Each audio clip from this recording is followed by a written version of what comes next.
寒冬已至，气温骤降，人们纷纷裹紧了衣裳。然而，即便如此，感冒和着凉的风险仍旧如影随形。尤其对于那些免疫力尚未健全的小朋友们来说，更是成为了疾病侵袭的重灾区。一旦感冒、咳嗽，便会如影随形，纠缠不休。而面对孩子们久咳不愈的状况，家长们的心中无疑充满了焦虑与担忧，宁愿自己替孩子承受这份痛苦。近日，我收到了许多宝妈的私信，她们纷纷表示，我家的宝贝今年才2岁多，可咳嗽已经持续了1个多月，试过各种方法都不见好转，真让人担心会不会咳成肺炎。每天听着宝宝白天黑夜的咳嗽，我这个当妈的心都要碎了，真恨不得自己替他承受这份痛苦。这种担忧与焦虑，无疑是每一位母亲都会有的。面对这样的困境，我们该如何应对呢？这篇文章便是为了解答宝妈们的疑惑，为大家提供一些有效的建议，希望能帮助大家解决孩子久咳不愈的问题。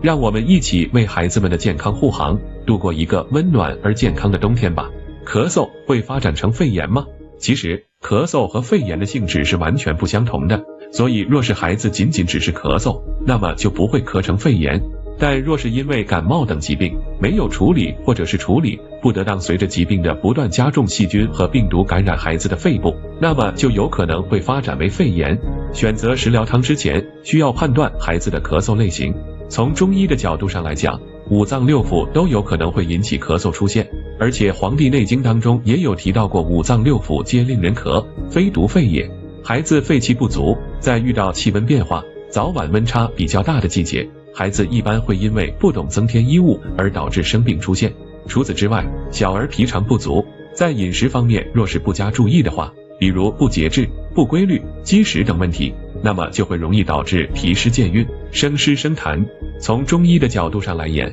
咳嗽一般分为热咳和寒嗨这2个种类，通过听咳嗽的声音、痰的性质、舌象来判断到底是属于哪一种咳嗽。湿咳，咳声重浊，喉中有痰鸣；燥咳，咳嗽清脆；热咳，痰液粘稠，舌头红黄；寒咳，痰液白稀薄，有泡沫，舌头白淡。家长朋友们如果想要在家里给孩子煲食疗的汤进行辅助治疗，那么首先要判断一下孩子的咳嗽类型，做到辨证施善。为啥家长没有办法进行判断的话，那我建议先咨询一下中医。要是再给孩子煲汤止咳，孩子咳嗽只会用冰糖炖雪梨，中医几个食疗方或能帮助润肺清痰、湿咳。湿加热：木棉花陈皮排骨汤、白扁豆梅豆猪骨汤、冬瓜薏苡仁猪骨汤。湿加寒：山楂豆豉蒸排骨、黄芪山药陈皮瘦肉汤。燥咳：燥加热，在刚刚开始发病的时候，可以选择烹饪鲜枸杞叶滚瘦肉汤、